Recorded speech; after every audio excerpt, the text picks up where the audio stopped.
Why is he refusing to tell him anything? If you really don't know, say I don't know. Why don't you just lie so that you won't pique his curiosity? Do you not know how people act? Isn't Tails supposed to be a genius? So Espio decides to chase after him because of course he does. Silver greets Espio. A lot of the time his voice acting makes it clear that he's not trying to offend anyone, because he sounds like he actually likes Espio. Silver says worlds instead of world, even though he's from the same world as Espio. If it's not supposed to establish that he's from another dimension, then they shouldn't have him say this, because this is not how someone from the future would talk. Eggman Nega immediately shows up before Silver can explain anything, and says it's no use. I wonder how long it took to write this game. The answer to that would explain whether they intended to use a meme or not. And then Sonic shows up right after that. Tails shows him the thing he dropped and asks what it's for. Why would you trust him to give him information when it's not like anybody is grabbing him and threatening him? And Silver says, listen. He was clearly just about to explain why he's collecting the Chow. Well, maybe not clearly, but you'd think they would want to hear the rest of his sentence. And I guess Eggman Nega took something out of Tails' hand. And you think Tails would prevent him from taking back that piece of paper. You'd think he would run away, because he would see this coming.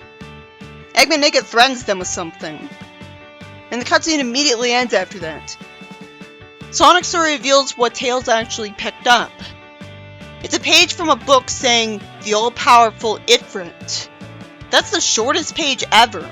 What, is it torn? Why would it be mostly a picture? And why would Eggman Nega tear it out of the book and have someone be able to use it as a clue in the first place? Sonic wonders why Eggman Nega is reading stuff like that. Not mentioning at all the fact that he's dealt with an Ifrit before. This has to be before Sonic and the Secret Rings. I hate the name Ifrit. I know what it means, but that doesn't change the fact that it sounds to me like they just took the name Iblis and changed it up a little. And Iblis is a far cooler sounding name. Different name doesn't change the fact that it's the same concept. It's not fooling anybody. But they had to call it Ifrit because if they called it Iblis, people would be thinking it's still the same Solaris that's split in half, when they can't do that again.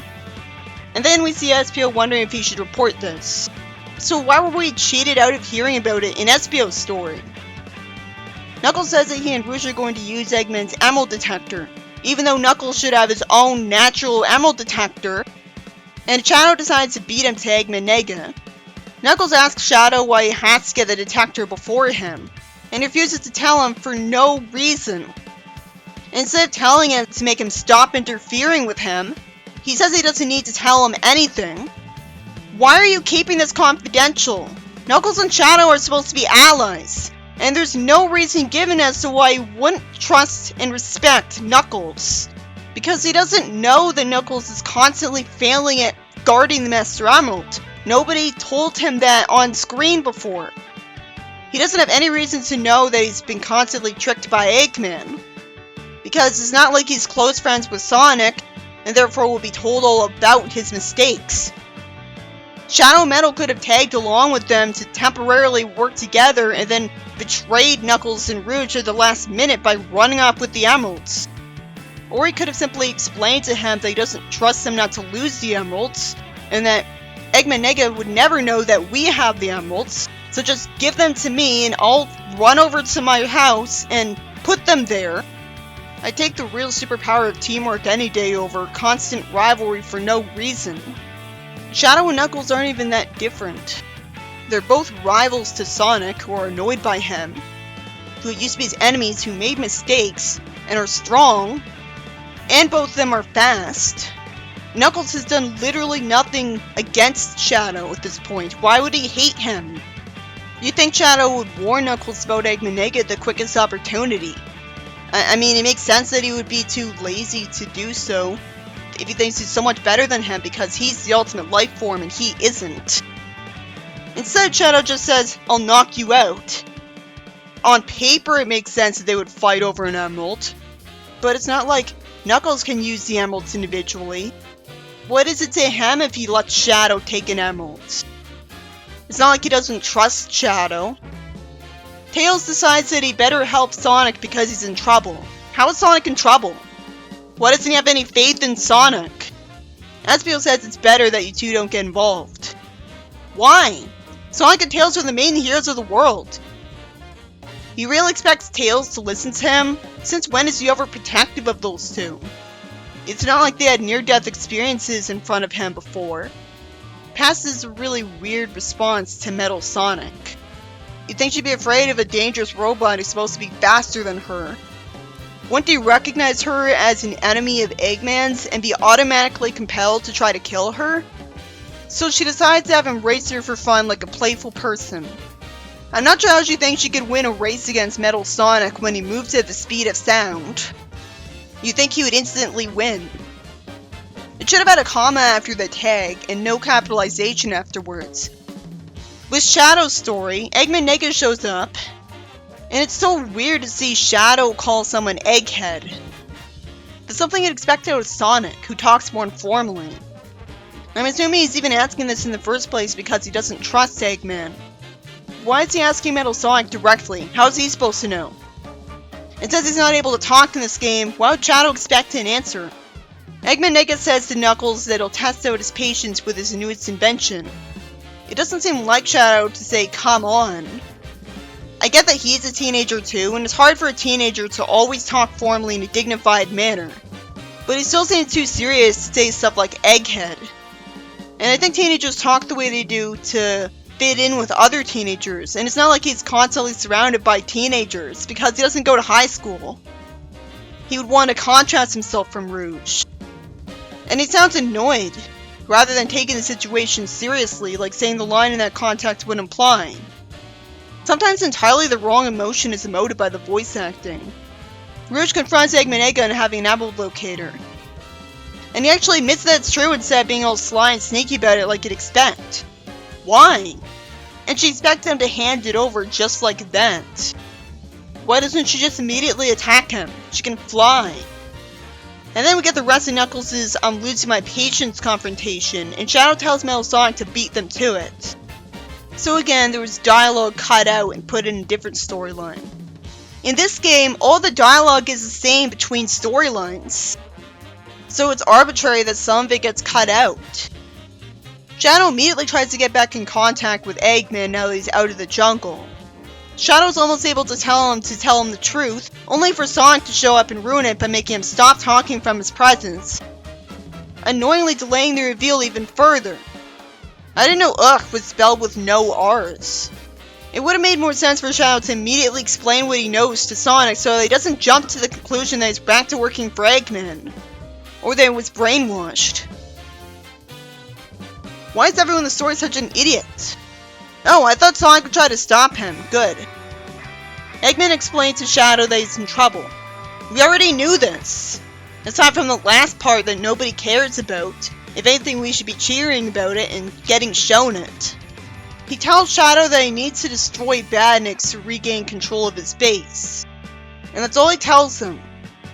Shadow doesn't ask for any further explanation, even though there's got to be more to it than that. Like, what's Eggman Nega's ultimate plan? Well, I can't blame him for just assuming it's take over the world, but still. Why would he ever help him take back his base? He should at least bribe him. I could only understand him agreeing to help free him if he told him that he doesn't have a toilet where he's imprisoned. But even then, he should show up to Eggman with handcuffs in his hands. Sonic reveals that he was chasing after Shadow earlier, so it's merciful of the game to spare us a race. So why weren't we racing him then? Shadow tells him that he's looking for Knuckles and Rouge, and that's it.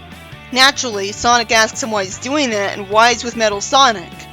At least these people are supposed to be rivals, although he got respect for him after SA2. But based on the context, he only got respect for him in the sense that he knew how to fight the Bio-Lizard.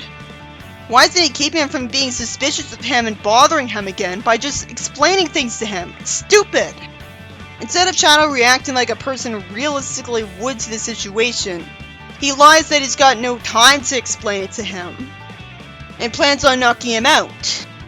despite being given no reason to hate him, and want to help his enemies by knocking him out.